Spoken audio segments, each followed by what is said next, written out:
ئەم کاتان باش بەڕێزان گرنگترین مانشێت و هەواڵی بەشێک لە میدیاکانی جیانتان لە بڕگەی ڕۆژنامەوانی پێشکەش دەکەم بە ماڵپەڕی IBC News دەست پێ دەکەین کە لەم ماڵپەڕەدا بڵاوکراوەتەوە حکوومەتی هۆڵەندا ماوەی ئەرکی مەشق و ڕاهێنانی سەربازی بە هێزەکانی پێشمەرگە و عێراق درێژ کردەوە.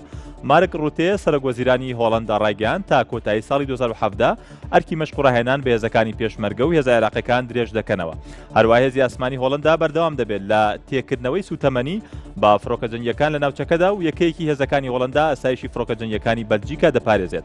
هۆڵەندا 150 سەرباز و ڕاوێژکاری لە عێراقە کە مەشق و ڕاهێنان بە هێزەکانی پێشمەرگە و هێزەکانی تر دەکەن لە عێراقدا.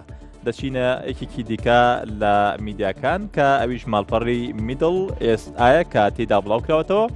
وەزیری دەرەوەی سعودی ڕایگەیاند بە تەواوی پشتگیری ئۆپراسیۆنی تورکیا دەکات کە دژ بە هێزە کوردەکانی ڕۆژاوای کوردستان و داعش ئەنجامی دەدات. عادل جوبێر وەزیری دەرەوەی سعودیا لە ناوەندی بیرکردنەوەی سێتا لە ئەنقەرە ڕایگەیاند دژی ئەوەین پێدار ڕۆڵیان لە سووریا هەبێت و هەر لە سەرەتاوە پشتگیری بۆچوونی تورکیامان کردووە لەبارەی پێدەوە.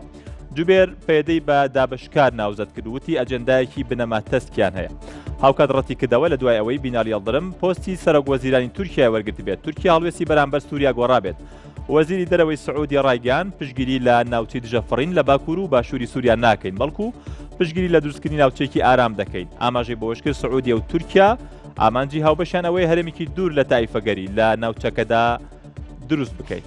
دەچینە یەکێکی دیکە لە میدیاکان کە ماڵپەڕی دەیلی سەباح بڵاوی کردوەوە کۆمسیاری هاوکاری مرۆیی یەکێتی ئەوروپا ڕایگەیاندووە کە هاوکاری دارایی زیاتر لە ملیۆنێک ئاوەری سووری دەکەن لە تورکیا دەژین.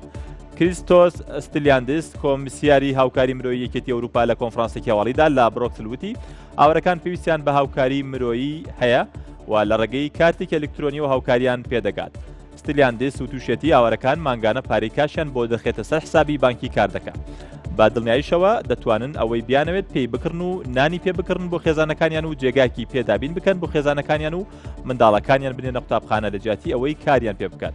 ستلیاندس زانیاری زیاتری نەدا لەباری ئەوەی کە هەر کارتێک چەندە پارە لە حسابەکەیدایە بەڵام ئاماژەی بۆ کردووە کە 384 میلیۆن دلار خەرج دەکەن بۆ نزیکەی 1 میلیۆن ئاوارەی سووری کە ئێستا نیشتەجێی تورکیان. دەچینە ماڵپەڕی N24 ئەڵمانی کە تێدا بڵاوکراوەتەوە. سەرۆک وەزیرانی هەرێمێکی ئەڵمانی ڕایگەیاند دانانی سنوورێک بۆ وەرگرتنی پەناهوازان داوایەکی هاوڵاتیانی ئەڵمانیایە.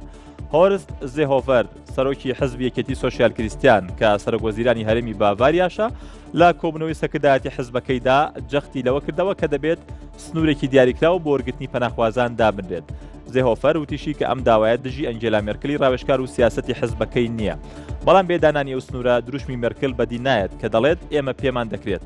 وتیشی ئەوان سیاسەتێکی سەربەخۆی خۆیان هەیە و دژی سیاسەتی حزبەکەی مێرکڵ نین.